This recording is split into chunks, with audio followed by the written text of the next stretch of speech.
Hello, everyone. I'm so glad to be able to have this opportunity to present my project for Partners in Policymaking. I'd also like to apologize for not being able to be there in person with you all. Some of you may be aware that I have a second graduation today, and that is my graduation from Highlands College. With that being said, I just want to jump into my project because I'm very excited about it. And we have put together a team of people that are very serious and very committed to housing expansion. And that is what my project is about. And more specifically, housing that will be affordable and accessible and inclusive. Something we desperately need in this country, and even more so in Alabama. So we have an initiative, and our initiative is to bring dignified housing for people with disabilities.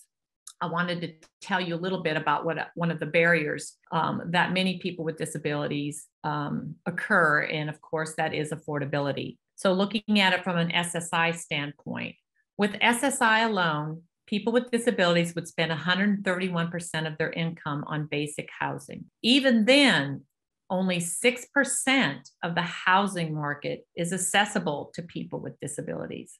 And even more startling is 55% of the housing discrimination in this country is against people with disabilities. Only 12% of adults with disabilities who use supportive services rent or own their own home. And people with disabilities are more than 4 times more likely to experience homelessness than their non-disabled counterparts. While the affordable housing crisis in communities nationwide is well understood, people with disabilities are disproportionately impacted, and we are continually overlooked.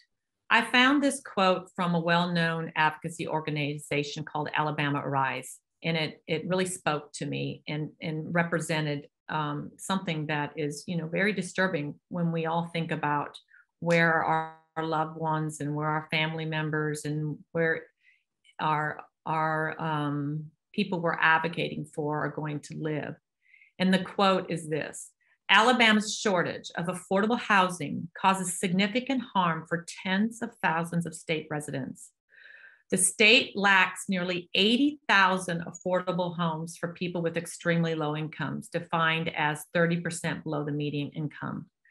But really, the takeaway that I want you to know today is that 3 in 4 of these Alabamians are seniors, people with disabilities, and/or people in the workforce. So to break it down even more, let's look at the actual costs in Alabama, specifically Birmingham. The average 1-bedroom renter with disabilities in Jefferson County would be spending around 179% of their benefits on housing alone. Many choose to live in less adequate housing and still pay as much as 102% of their SSI. After exhausting their SSI for a 1-bedroom apartment, a person with disabilities would still owe $463 in rent before utilities. And in Alabama, this percentage is in far excess of the median percent income spent on housing nationally, which is 32.5%. So I just wanted to share with you the startling difference between Alabama and the national median. So we need to find a solution. My project solution is a private and public collaboration. We just confirmed that thousands of people in Alabama are facing housing insecurity. Not only that, they're struggling to find public transportation or meaningful integration or inclusion.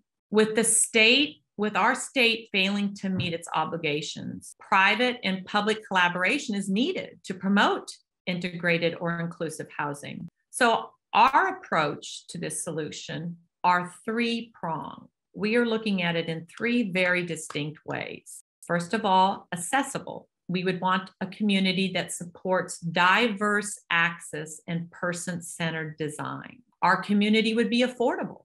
Affordability for all incomes, from the lowest to market rent.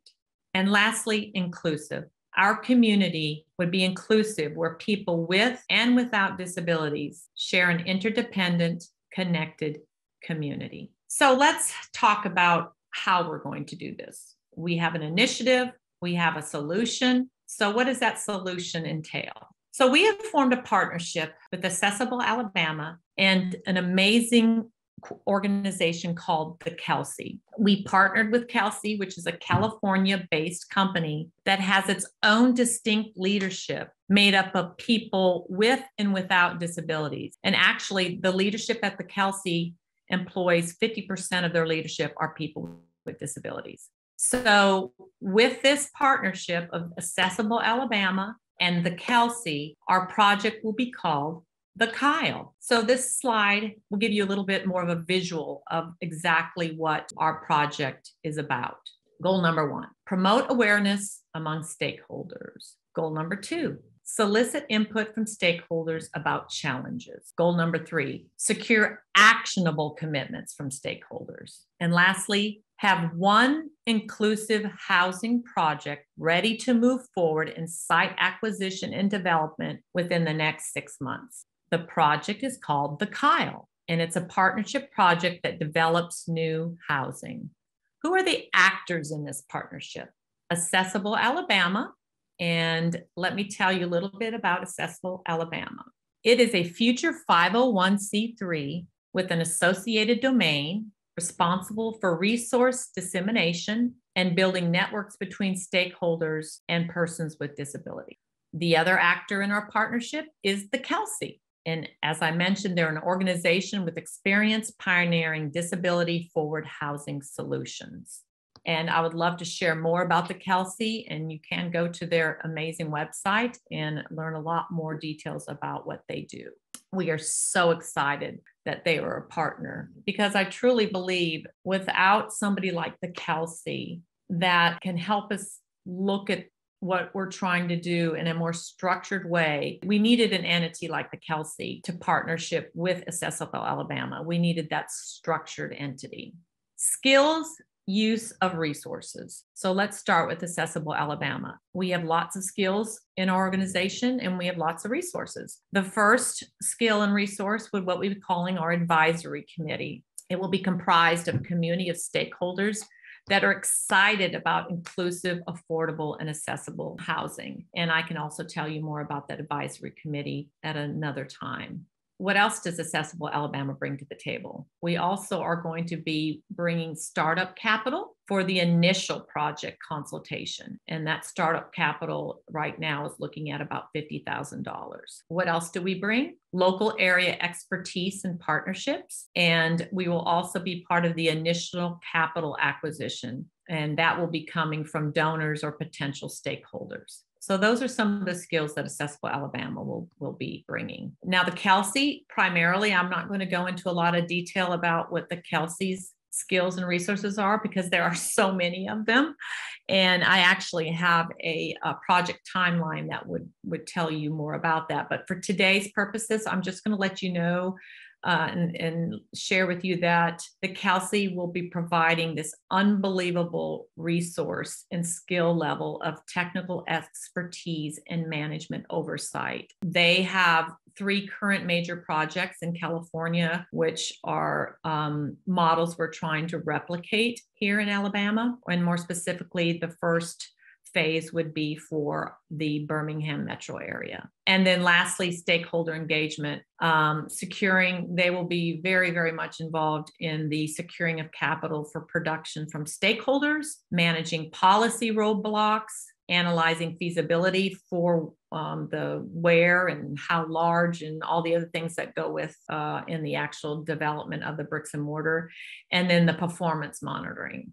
So this next slide talks about the functions of Accessible Alabama. Accessible Alabama will basically have 2 large primary functions. The first one you see is grant proposals. With Accessible Alabama being a 501(c), that is very critical, as we all know, to applying for grants. So there's 2 types of grants we will be trying to secure. The first one is a project rental assistance grant. And that is what that means is federal HUD funding that promotes rental assistance to extremely low income persons with disabilities, and it will increase affordable housing opportunities and promote innovative solutions to state level challenges. So we call that a PRA grant. The next grant proposal that we will be trying to secure will be supported housing for persons with disabilities, or capital advance grants. This is federal HUD funding designed to bring states into compliance with Olmstead versus LC. It facilitates the creation of permanent, supportive, and integrated housing with a minimum allotment for extremely low income folks. And this is also for new construction, new development. And the second prong of our function is called building networks. Accessible Alabama will secure and manage relationships between the state level HUD, stakeholders, and the disabled community. And it will also try to maximize utility of working relationships, formal and informal, that guide the production of affordable housing.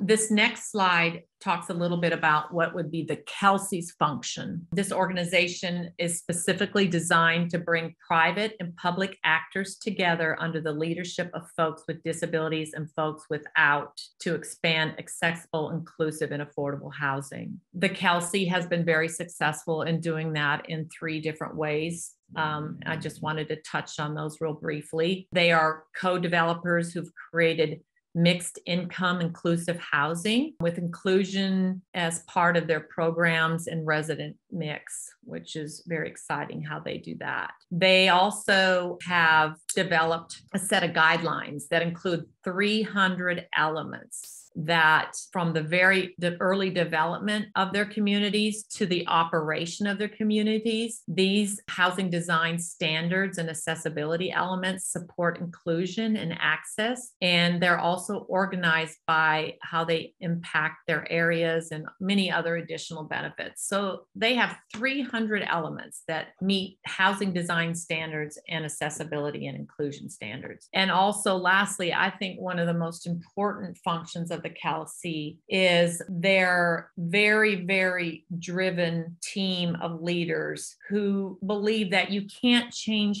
housing policy or culture, 100 units at a time. You've got to do it on a massive scale. And to help bring what they've done in San Francisco, we need to bring it and replicate it all over the country. So because of that, they are very focused on educating real estate developers, on educating and bringing awareness to policymakers, and more importantly, the funders like HUD, so that we can have, much better opportunities for inclusive housing. Their advocacy is well known all over the country. And just so you understand a little bit about the Kelsey, it is named the Kelsey because the co-founder, Michaela Connery, who I've been developing a relationship with over the last year and a half, and she and I have met on many occasions. We just formed this really neat friendship. And Michaela, who is the co-founder of the Kelsey, grew up with her cousin Kelsey. And her cousin Kelsey was born with real significant challenges, but was very similar to Kyle.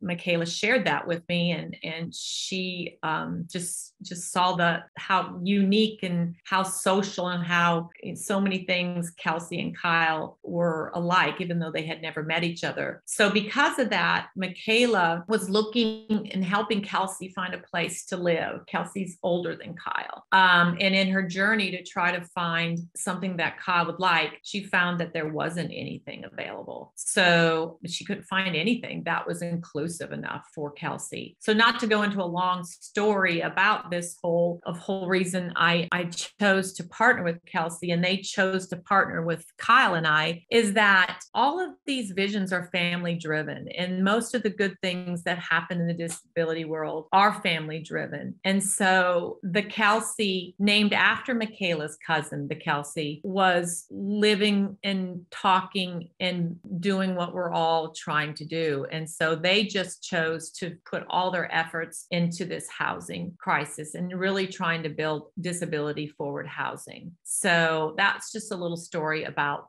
the Kelsey. Lastly, this is my last slide. I just wanted you to see that our proposal right now with the Kelsey is has a significant timeline. And what you're looking at here is the proposed project schedule. And it starts in June and ends in November. And this is a 6-month commitment that our proposal with the Kelsey is about. We can, obviously share more of that with everyone if they'd like to at another time. We are very excited about this project, and we are ready to roll up our sleeves and get to work. And I'm so thankful that I've had this opportunity today to share our project, the Kyle, with you.